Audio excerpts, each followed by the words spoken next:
Over 5,000 years before Christ, an amazing thing happened that would change the course of human history. Hidden from us by misunderstanding, mistranslation, and clouded in mythology, the birth of religion on this planet was no mere accident. It was the result of an alien invasion on a vast scale, and it sparked the worship of the ancient gods. Those gods are the oldest recorded figures of worship anywhere in history. They are the root of all the major world religions. They gave rise to the great powers of Egypt, Mesopotamia, and more. They spread outwards around the world and were the genesis of a special holy bloodline that remains with us today. One of their descendants would be caught, beaten, and crucified. And yet he would rise from his grave unrecognizable and accompanied by messengers of light. He would ascend in the sky having cast off his shrouded skin. His bloodline would give rise to the royal families of the entire world. His bloodline would be protected, defended, and would control the globe. He was a descendant of the great serpent elite who came to Earth as beings of light to teach mankind. He was a descendant of the great giant killer David, a memory of a great battle that was fought between the serpent elite and the sons of alien and man. They were known as giants in the land. The aliens escaped Earth, but left behind their seed and tools of power and communication. It is prophesied that they shall return, and the signs are growing daily that they have returned, and are right now dealing with their own elite bloodline, the men in power. This is the untold story of a very real and ancient alien invasion.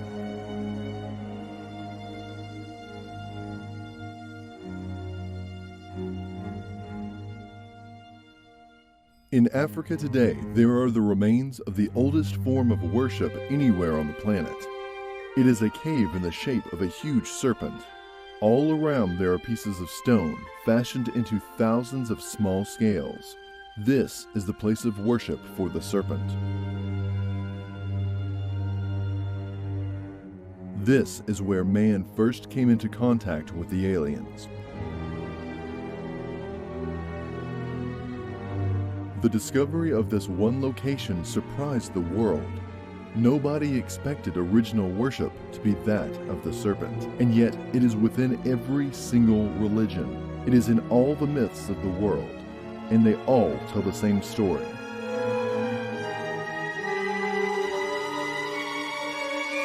In the beginning, the serpent was the wise one, the only animal in the Bible to speak freely with his own mind and voice. The tempter, and yet also the holder of ultimate wisdom and the elixir of life.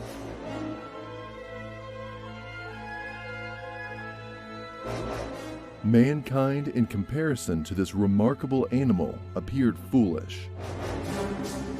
From that day forward, the serpent would control man.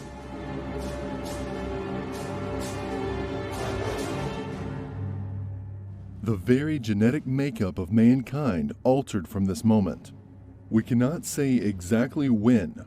We cannot pinpoint the so-called Garden of Eden in time, but we can piece together the remarkable story of the moment the serpent aliens came from the skies. We can uncover the story of what happened next and how it has affected our own time. The truth is, aliens do walk among us right now. To many, the very idea that the serpent is hidden within our religions and mythology will seem bizarre. In Christianity and other faiths, it is reviled, and this itself is a folk memory of a fearful and warring past between mankind and the serpent. Nevertheless, the historical truth is that the serpent is there, and it is the root of all major religions. This has been proven again and again, both from scriptures and archaeology. The following information is vital to our understanding of this history, for it helps us to uncover the origin and role of this ancient invasion. This is a journey across time and space to unlock and reveal the hidden serpent race. The easiest and most clear way to realize that the serpent is hidden in our lives is to actually understand the language of the serpent itself. We need to get to the roots. The snake is known in the language of Canaan as Ab, Ob, Oph, Op, Eph, and Ev. Amazingly, in the Mayan language, can means serpent, as in Kukulkan, the bird serpent, and just as in the ancient Sumerian Akan and the Scottish can for serpent, which is where we get the word canny, like the wise snake. Vulcan, the Roman god of fire, comes from the Babylonian can for serpent and vul for fire, showing an etymological link across thousands of miles. The aspect of fire being included in the word is a clue to the origins of the serpent and its worship, for the ancients came with fire.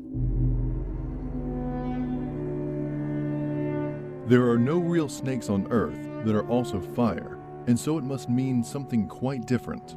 Perhaps similar to that fire or light seen in the modern-day UFO sightings.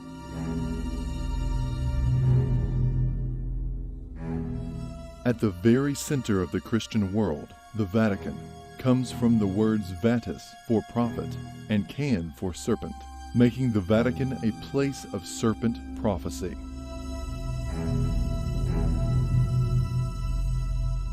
The very book of Christians across the world, the Bible, is full of the serpent, and its inclusion is very interesting, for it reveals how the serpent was seen.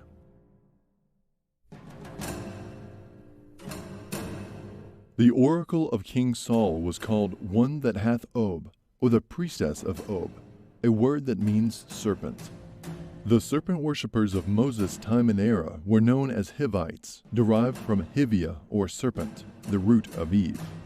Hivites became Ophites, the early Christian Gnostic serpent worshippers who claimed affinity with the Christians in the 2nd century AD. Indeed, the very children of Israel intermarried with them and served their gods.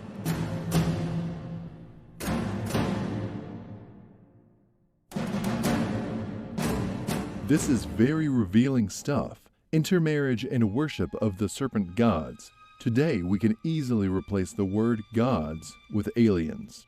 They were also known as Baalim, from the god Baal. Baal was an abbreviation of Ob-El, the serpent god, or shining serpent.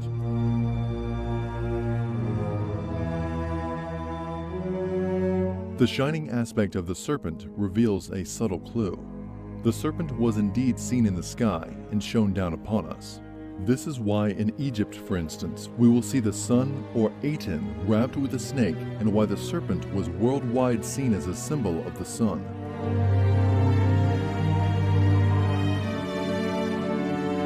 It was these shining ones, or serpents, which were the lights in the sky that descended to earth. They were the lights that our ancestors saw in the sky, the sun, moon, and stars. But these lights came down to earth and settled amongst us. The lights were the ships, the craft of the strange, serpent-like humanoids that stepped off and walked among mankind.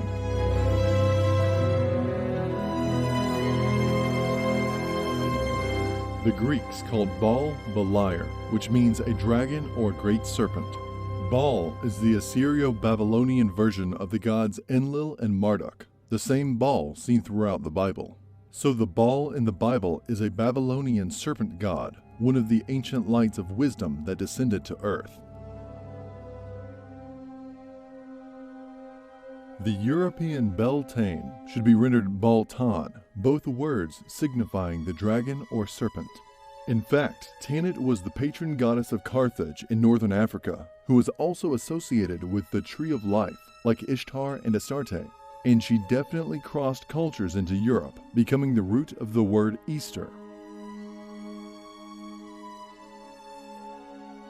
The name Tanit means serpent lady, and she is found on many coins in Carthage associated with the caduceus and symbolizing the role of Tanit in life, death, and rebirth. She is basically the same as the Queen of Heaven, Astarte, Isis, and Mary.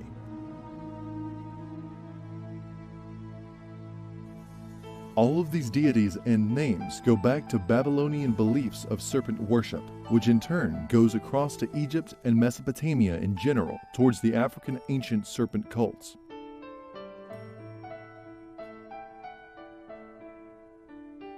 The very place that the original Shining Ones descended to earth and began their teaching of mankind.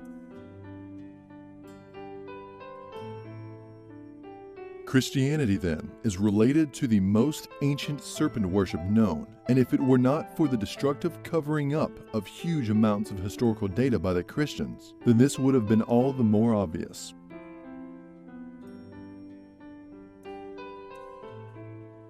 It is a fact that the Christians were ashamed of this link and did all they could to destroy it, not least because it would reveal their own deity to be of serpent origin itself.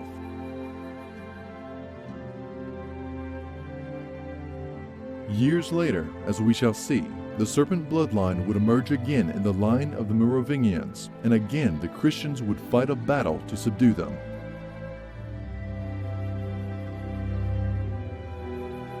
A general term for early Christian Gnostics was Ophites, which means serpent worshippers. It was this group that wrote the New Testament. Epiphanius said, "The Ophites sprung out of the Nicolaitans and Gnostics, and were so called from the serpent which they worshipped." They taught that the ruler of this world was of a draconic form, and the Ophites attribute all wisdom to the serpent of paradise, and say that he was the author of knowledge of men.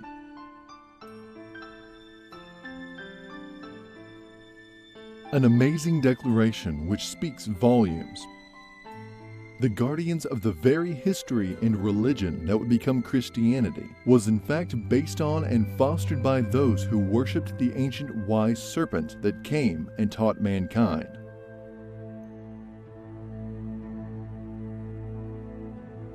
The ruler of this world was of draconic form. It was the dragon, the winged serpent, the shining serpent that could fly. It was ultimately wise and should be worshipped as a god.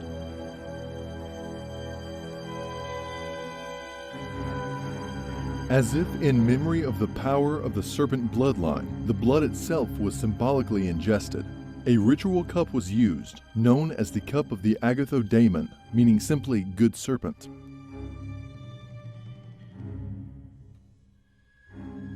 This serpent-consecrated cup of wine was handed around after supper, just like at the Last Supper of Christ, and was received with much shouting and joyousness.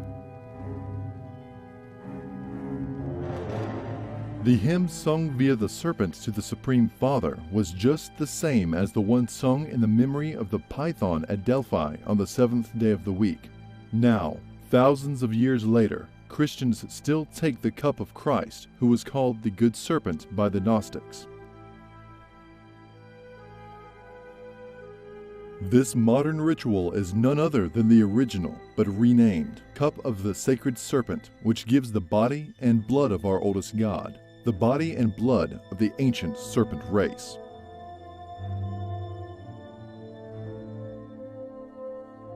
A 3rd century Persian teacher known as Manas, who said that Christianity had got things wrong and he was here to put it right, attempted to revive these old ways. Regardless of the Christian attempts to kill off Manichaeism, it survived until the 13th century. He is said to have revived Ophiolatreia, or serpent worship, where he taught that Christ was an incarnation of the great serpent, who glided over the cradle of the Virgin Mary when she was asleep at the age of 1.5 years.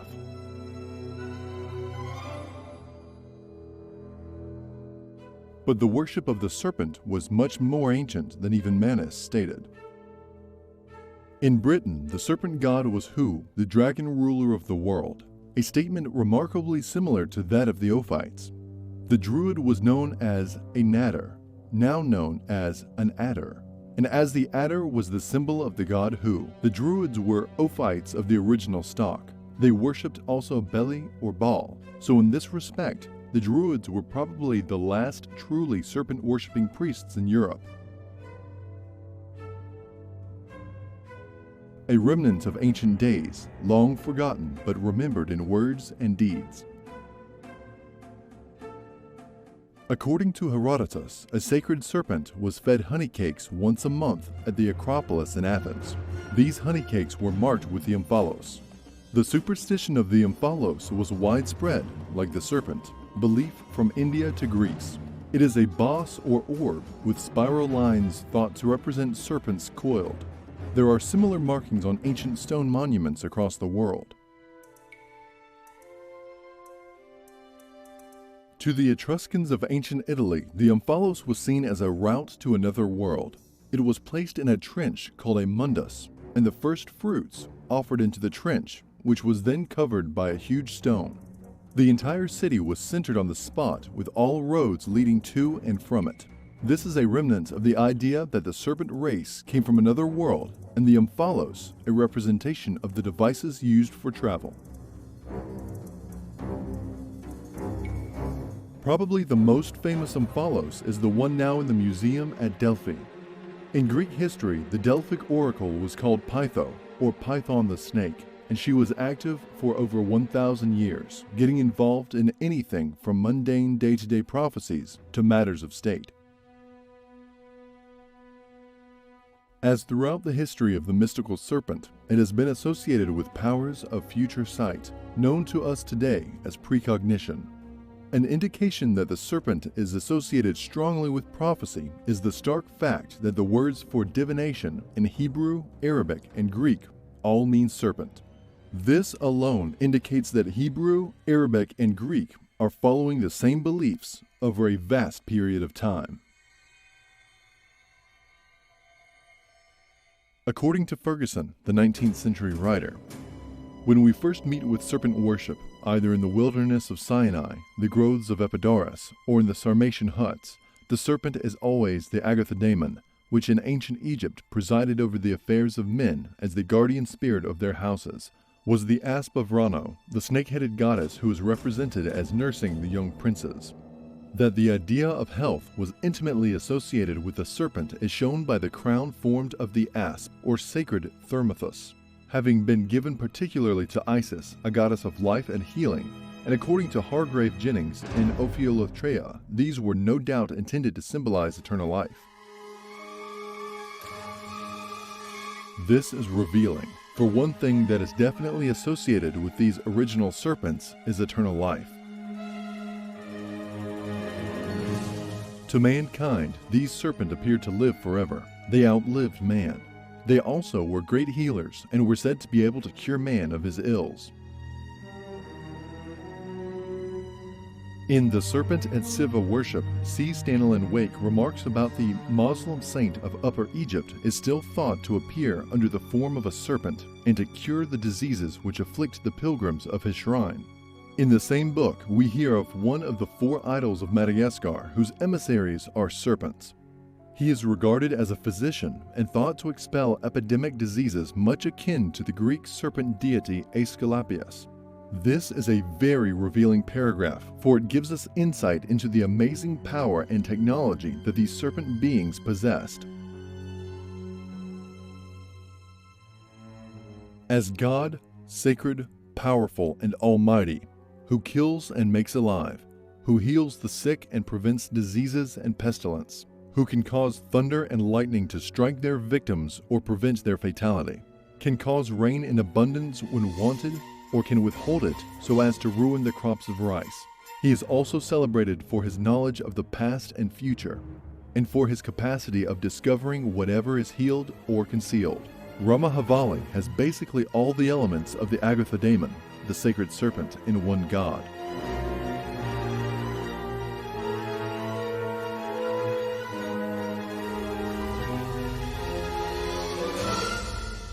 He is like many other serpent deities in charge of the weather. He has knowledge and wisdom, and above all, he can heal, resurrect, and disperse disease.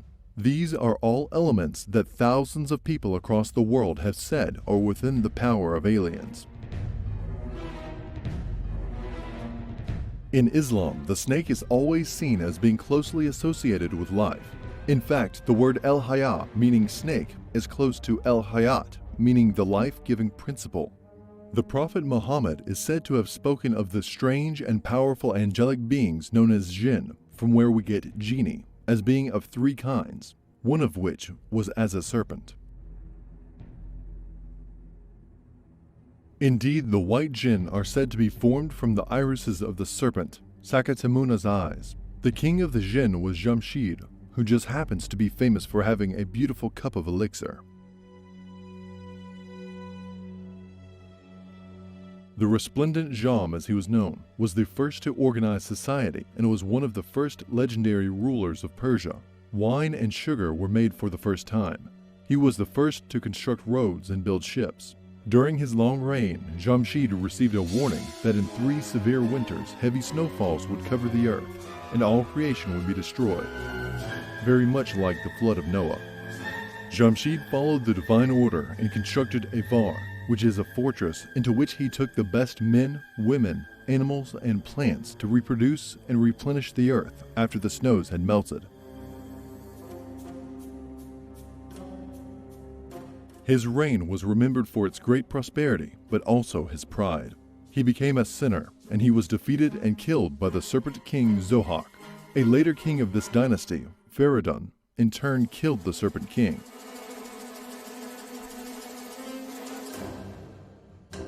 Verborgen is also credited with the discovery of the art of medicine and healing. The whole story of Zohak and Jamshid is the struggle between the culture of Persia and the invading ancient serpent race from Syria, which was seen as the evil. It is the story of powerful ancient serpent rulers who came to Earth, taught mankind, mated with humans, and eventually fell into a situation of war with their offspring.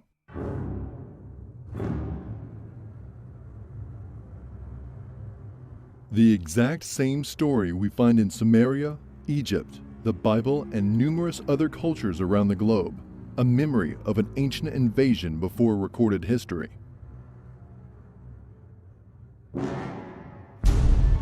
We must now move on to the mythical progenitors of the whole of the human race, a story of 2 people created by the god of ancient times to populate the earth, a hybrid species, part god and part of the earth itself.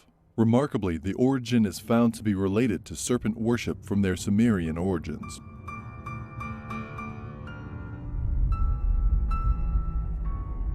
The word Hevia is the root of Eve and means female serpent.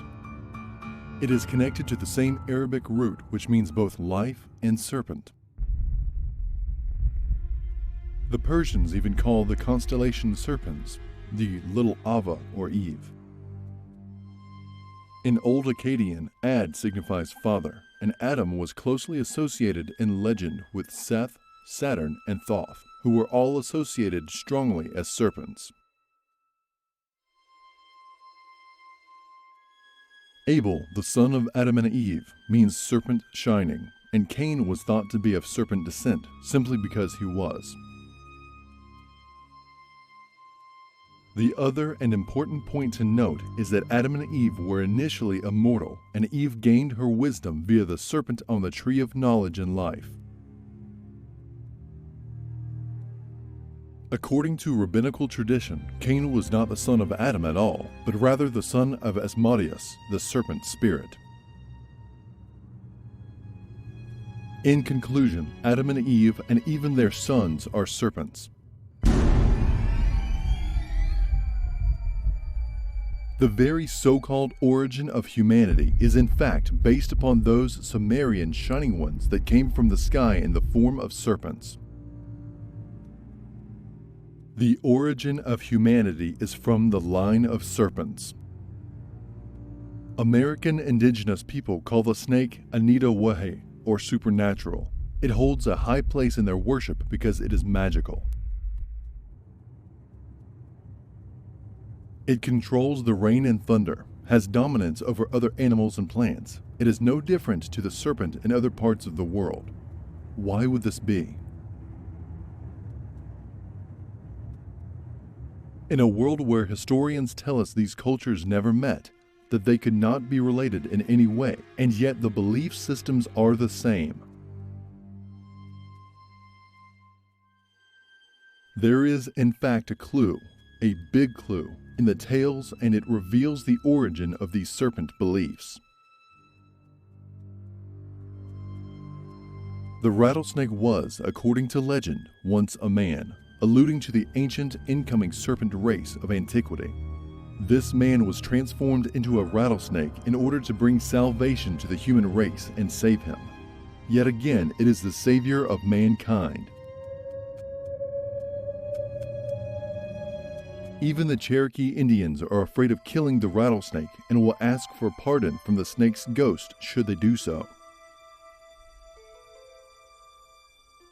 There is even a tradition that if the snake is hung on a tree for 3 days, it will bring rain. Remarkably similar to the Christian tale, and even a link with Yahweh, the rain god. These are the same because these are the same serpent deities influencing society across the globe.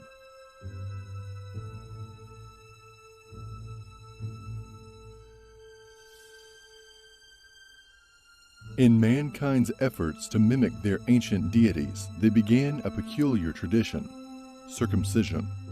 There are wall carvings in Egypt showing circumcision being practiced. The Egyptians held the belief that when the snake shed its skin, it had undergone rebirth. It was symbolic of attaining new life, of being born again. It was a mirror of their greatest god.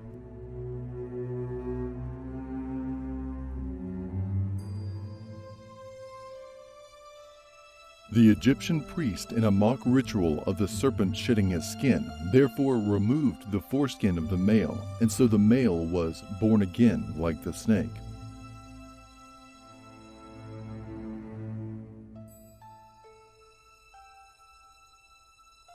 This practice then spread to the Semitic peoples, Arabs and Jews in later times, most probably via the emerging worshippers of the serpent elite.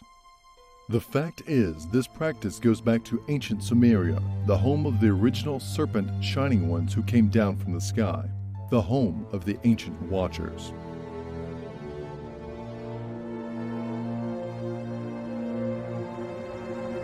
The original home of the angels of the Bible, who were shining messengers of the gods and whose visage was that of the serpent.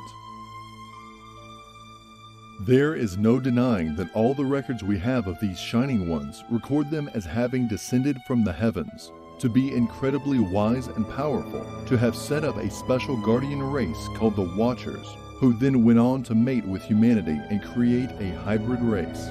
That hybrid race is known across the world in folklore as the Giants.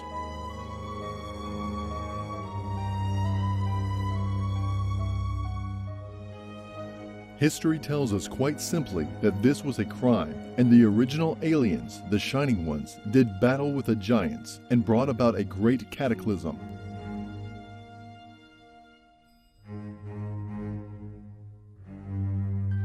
This is not science fiction. This is the recorded history ignored by historians because it does not conform to their own belief systems.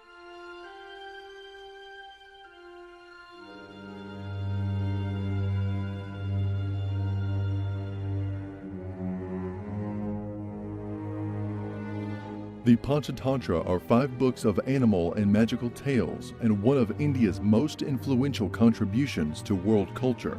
Said to have been compiled between the 3rd and 5th century AD, however it is believed, not without reason, that they were already very ancient by then. These stories substantially influenced Western Europe via Arabic translations and oral trade. In it, we can see the links between the Brahmin culture and the idea of serpent descent for the royal families. Devasarman, a Brahmin, had a childless wife who wept constantly for children. This indicates the sterile nature of the Brahmin at this age. One day, Devasarman said to his wife, "Stop your grieving. Behold, I was offering a sacrifice for the birth of a son when an invisible being said to me in the clearest words, Brahman, you shall be granted this son, and he shall surpass all men in beauty and virtue, and good fortune shall be his." The Brahman's wife was overjoyed at this tale. However, in the course of time, she gave birth to a snake. All her servants cried, "Throw it away." However, the doting mother picked it up and cared for it lovingly. One day she got upset when watching the wedding of a young couple, saying to her husband, "You treat me with contempt because you are not making any effort at all to arrange a wedding for my dear child." The Brahmin replied, "I would have to go to the depths of hell and beseech Pasuki, the king of snakes, for who else, you fool, would give his daughter in marriage to a snake?" But wives can be very convincing sometimes, and the Brahmin ended up traveling far and wide to seek out a bride. He spent the night in a place of the Naga, or serpent worshippers, and in the morning told his host why he had come. Amazingly, the host had the perfect daughter, and the Brahmin returned home gleefully with the girl and her servants. After an initial shock at the thought of marrying the snake, the girl eventually came around and promised to marry him. She showed the snake respect during the early days, serving him milk and food. But one night the snake left his basket and crept into bed, but the girl thought it was a man and she was terrified, until she realized it really was her husband who had changed shape. The Brahmin had seen everything, and early in the morning, before the snake could creep back into his snakeskin, he stole it and burned it, and never again could the sun take the form of a snake. A story such as this could not be clearer, and it is based upon much older myths from more ancient sources. It is the stark tale of the origin of the hybrid species between mankind and the alien race.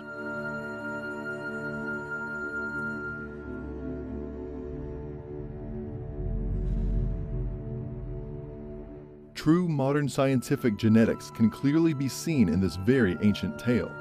An invisible being descends and impregnates the wife, who goes on to give birth to a serpent's child. There is no difference here to the tales of Mary and Joseph and the birth of the one the Gnostics would call the good serpent.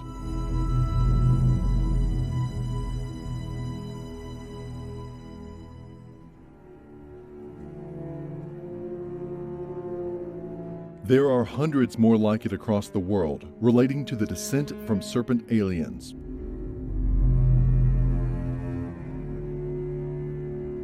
There is little wonder when these serpent tribes were spreading their belief around the world before Egypt had even been thought of.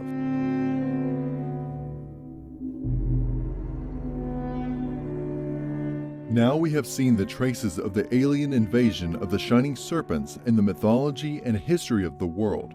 It's time to see if there are any ancient traces of them in artifacts and symbolism.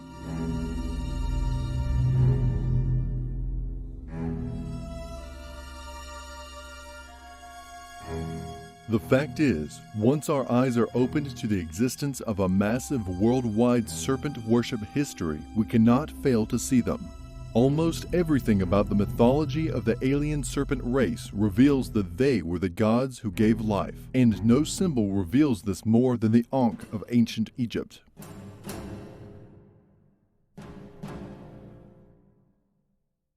The Ankh is a simple T-cross surmounted by an oval called the Ru, which means quite simply gateway to another world.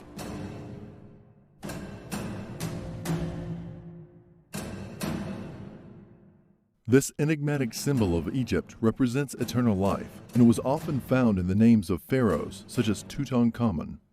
The symbol is often depicted being held by a god to a pharaoh, giving him life, or held by a pharaoh to his people, giving them life. This basically set aside the immortals from the mortals, for anyone wearing or carrying the Ankh was one of the genetically different race.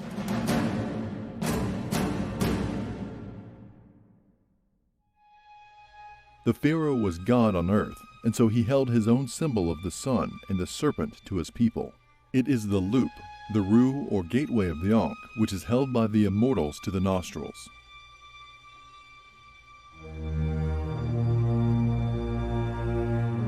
This is the same as the biblical God breathing life into the nostrils of Adam. The Ankh outlived Egyptian domination and was widely used by the Christians as their first cross, but in this symbol holds a clue to the secret of the serpent.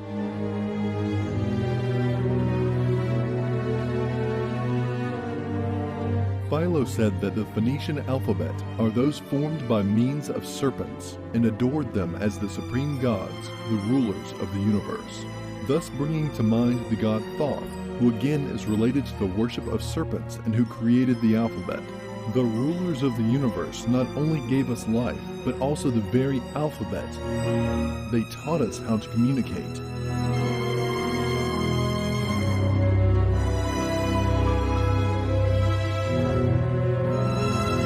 Bunsen in the 19th century thought the forms and movements of serpents were employed in the invention of the oldest letters, which represent gods.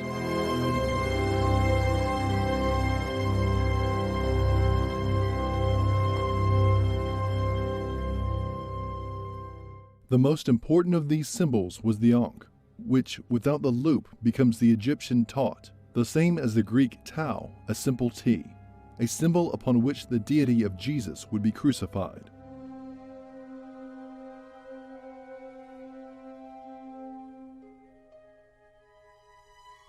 The Druids of Northern Europe venerated the tree and the snake by scrawling the tau cross into tree bark.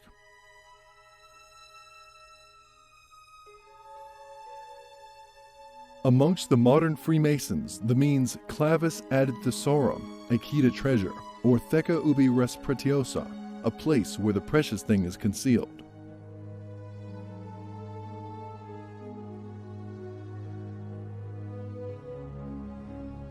That precious thing is the secret knowledge of eternal life, the secret of the serpent bloodline.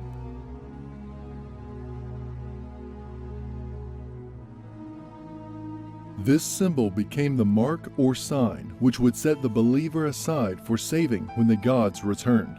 In Ezekiel, this is the mark that God will know, the mark on the forehead. The aliens gave a secret symbol for their own kind.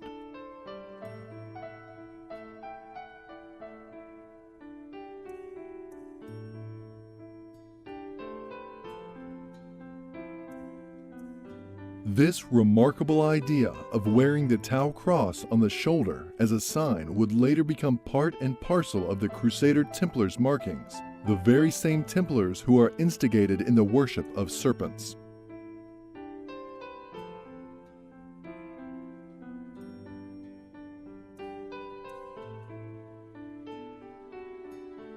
Anybody who knows about the Da Vinci Code will know about the Templar-linked family of Christ, the Merovingians.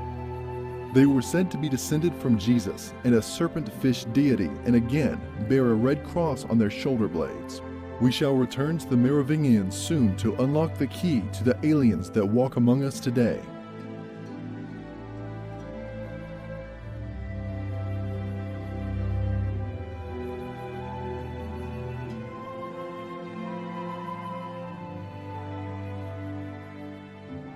There are other signs and symbols scattered around the world that reveal the ancient aliens.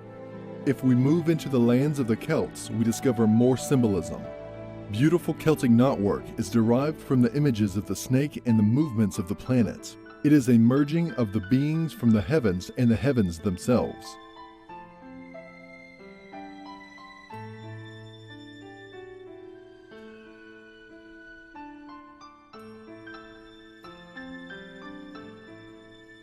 We can see influences of this in the spirals and other serpent shapes, not just in Celtic history, but also upon many of the world's ancient monuments.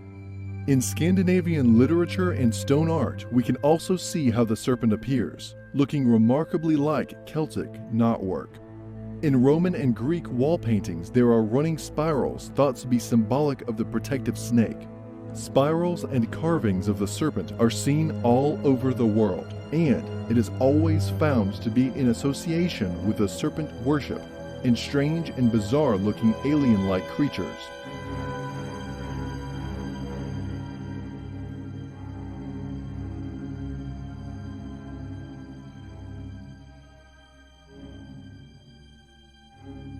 It is no surprise that such images of the snake in all its relative forms should be seen on the most ancient of rock art.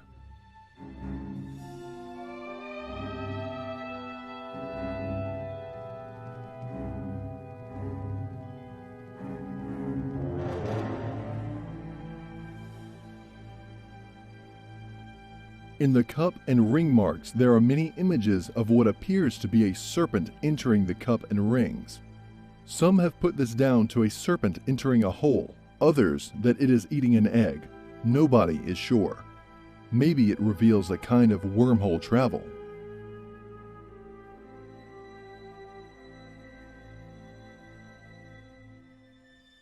Thoth was said to be the originator of serpent worship in Phoenicia. He is called a god, and he invented hieroglyphs.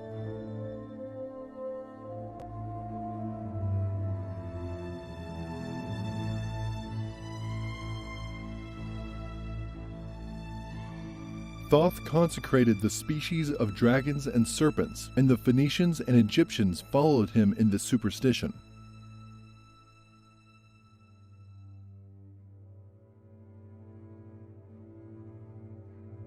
This Thoth is a memory of the first group who settled here on Earth and instigated the worship of the serpent after the flood or end of the last ice age 12,000 years ago. Thoth was deified after his death, a time that nobody knows, and given the title the god of health or healing. He was the prototype for Aesculapius and identified with Hermes and Mercury, all healers, all wise, all teachers, all saviors, and all associated with the serpent for their powers, and all individuals who could map the stars and movements of time, all with the full superpowers attributed again and again to the ancient aliens. This Thoth is the archetypal alien invader, the memory of the host that came down from the sky and taught mankind.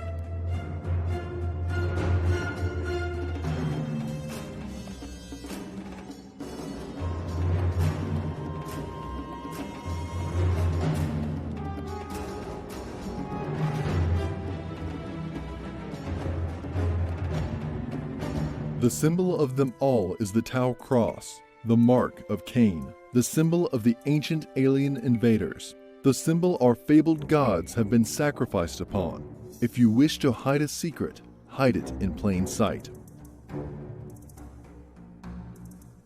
And that is precisely what they did.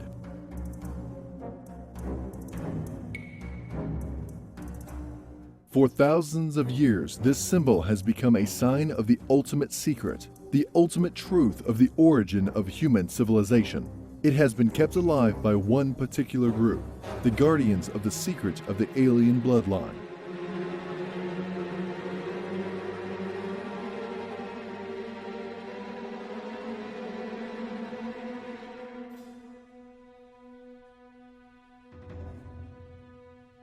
It all began in Mesopotamia and is alive and well to this day in the bloodline of the royalty of the world.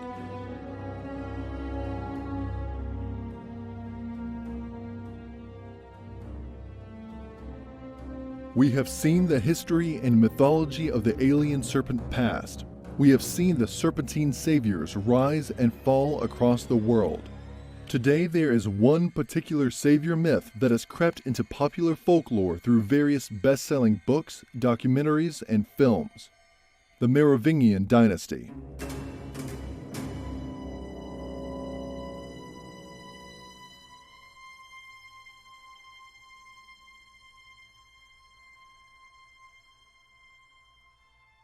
The Merovingian dynasty has been romantically depicted both by the regional writers in France and international best-selling authors such as Dan Brown. There are tales of mystery and magic, of wisdom and light, and last but not least of all, descent from what we now call God, via his son Jesus and his supposed wife Mary Magdalene.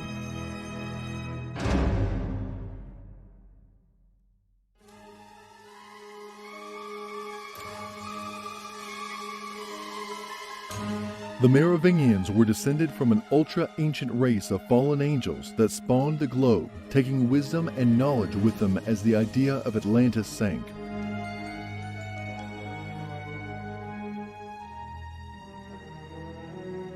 It all started with a leader of the Salian Franks known as the Merovec in the 5th century AD. Both he and his son Childeric were great warriors and fought with superhuman strength against the Visigoths, Saxons, and Alemanni.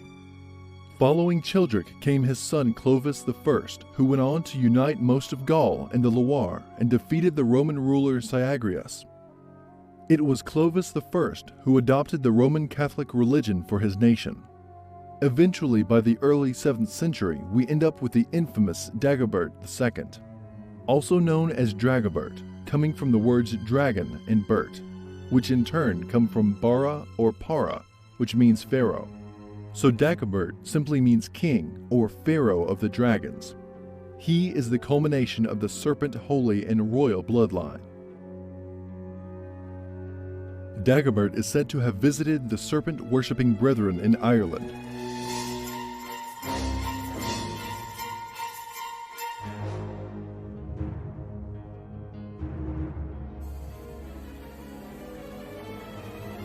Still today, Masons worship the head or skull of Dagobert, calling it Mahomet.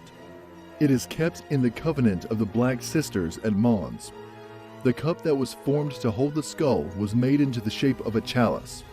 Hence we have the head of the dragon pharaoh in the chalice, a new version of the cup of the Agatha daemon, the good serpent.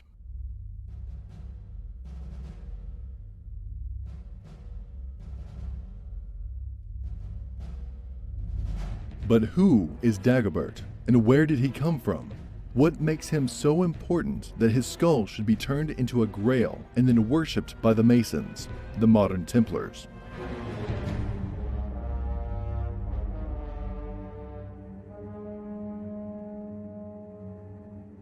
Dagobert II was a French king from the supposed Grail Merovingian bloodline and was the last of the Merovingian kings to hold the title of Holy Roman Emperor. These Merovingians are said to be a dynasty of Frankish priest kings with magical powers, derived from their long red hair and the special birthmark between their shoulders of a red cross.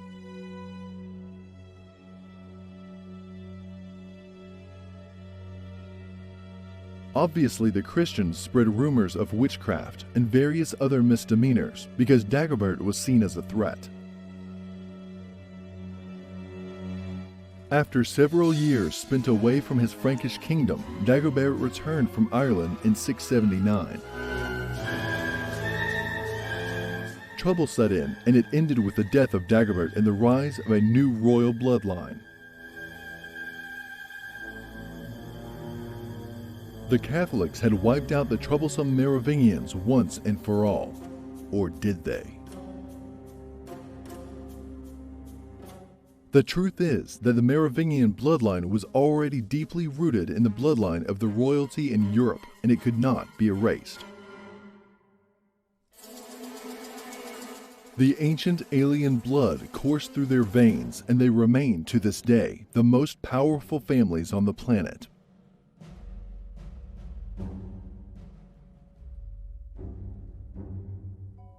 The Merovingians connected etymologically with the snake, as well as ritualistically, where simply descendants of the serpent bloodline, the royal line descended from serpent alien invaders who spread out across the globe in India and China, in Britain and America.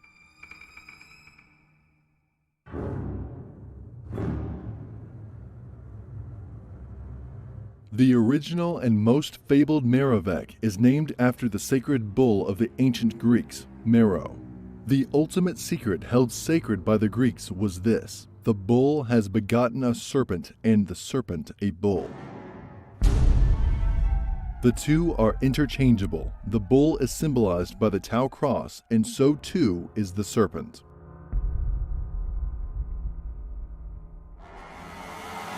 It was this King Merovec, the first in the line of Merovingian kings, who was said to have been spawned by the great sea bull Kinotaur.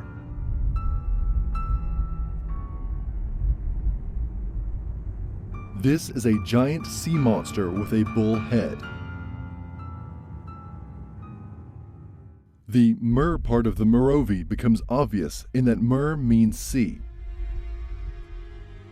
He is the king bull of the sea, the sun in Taurus, which gives us a special place in time, the time of the original ancient alien invasion.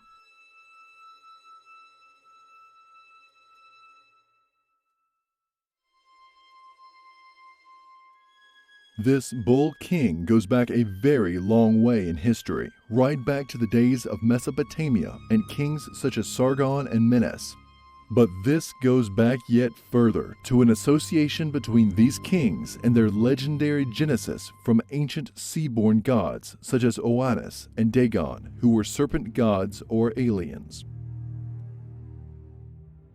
These myths are those of invading serpent aliens and migrating snake cults coming into the land, bringing with them all the skills associated with the coming of these ancient gods, such as metallurgy, architecture, and medicine.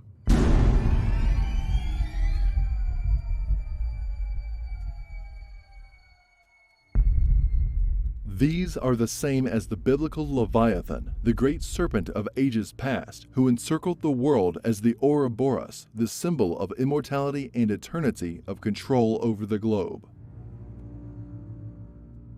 This is the same symbol which attracts the phrase, "My end is my beginning," like the words placed into the mouth of Christ, "I am the beginning and the end, the Alpha and Omega."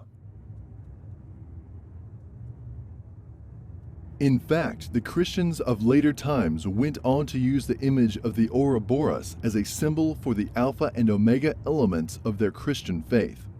The Levites, of course, derived their name from this Leviathan, their name meaning sons of the Leviathan. They were the sons of the serpent rulers of ancient times.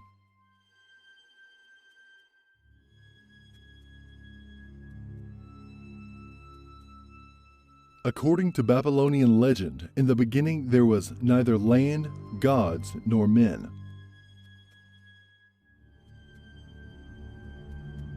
There were only aliens known as Tiamat and Apsu.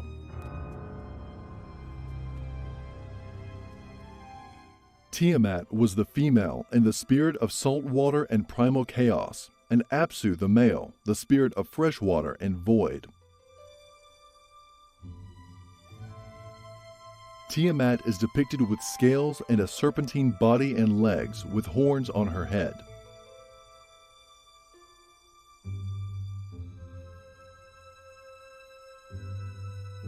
The union of these two gods produced all the other gods, including the greatest among them, Kinegu.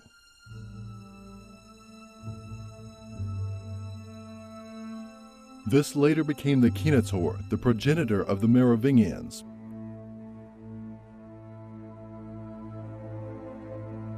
Their bloodline stretched back to the end of the age of Taurus. This, for the first time, gives us actual dates for the ancient alien invasion, and amazingly, it fits perfectly with all that we have discovered in their origin in the dawn of Mesopotamian civilization. 5000 to 4000 BC.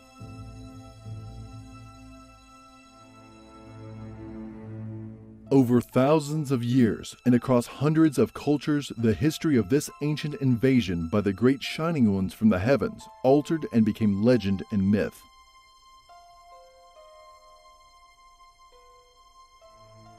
Much of it turned into the great religions of the planet. But hidden in these stories is the real, literal truth of an invasion of planet Earth by beings so strange that we called them serpents.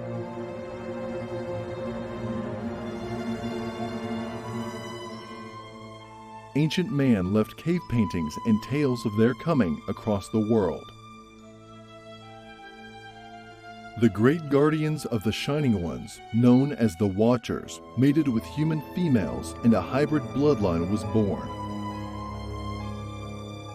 It became the bloodline of the rulers of our globe and was protected and kept secret.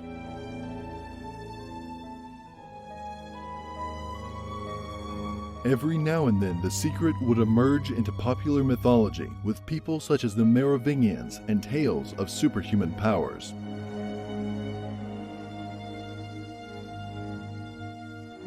Up until around 5000 BC, we know that mankind had no great civilizations. It had been this way for millennia.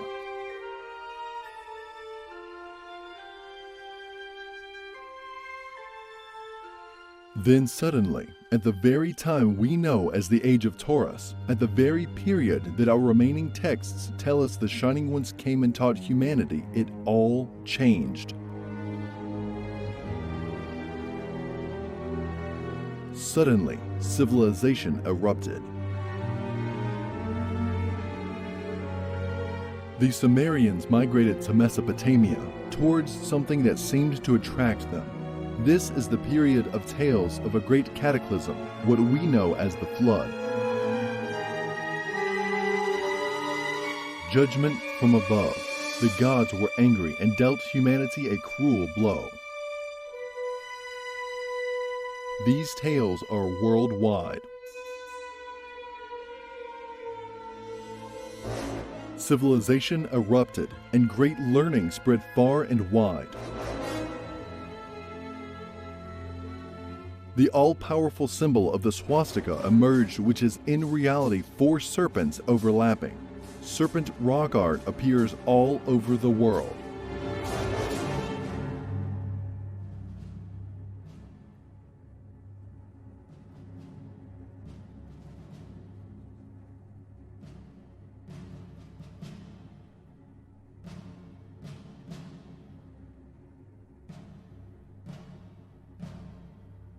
A great and powerful image of a horned god now begins to find itself everywhere.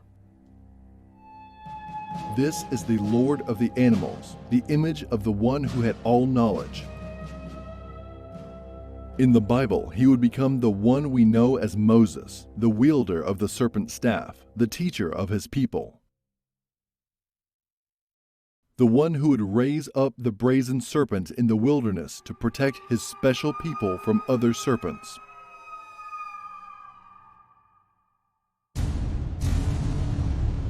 This is the period that Enoch tells us was the time of war between those who had come down from the sky, the angels, the Nephilim, the Shining Ones.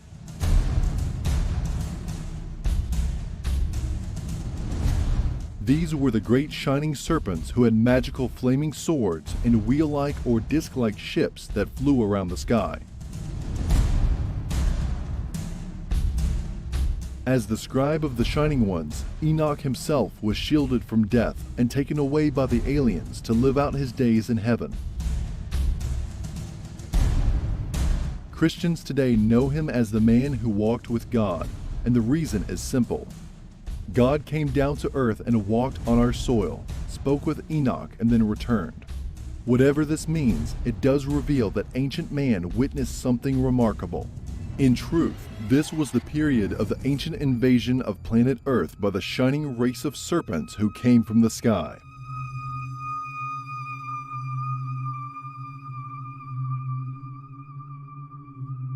Our ancestors worshipped them for their amazing power, and yet, in our modern scientific age, we can now see things more clearly. These were not angels or messengers of light. These were not great Greek deities sat on high and issuing commands. They were not the many-faced Hindu or Egyptian gods. These were beings from another planet who came here with superior technology. They helped mankind start civilization, they bred with us, and they fought with each other. Most, we are told, left. But the hybrid race remained among us as special people. And now, with every passing day, NASA tells us that they have discovered yet another Earth-like planet that could sustain life. They find ancient rivers and lakes on Mars, and even fatty acids within the Martian soil. They alter their equations on the existence of alien life on a weekly basis. Even they are growing more and more aware that soon they will discover something special. The question is, will we awaken the ancient invaders, and will they return, if they're not already here?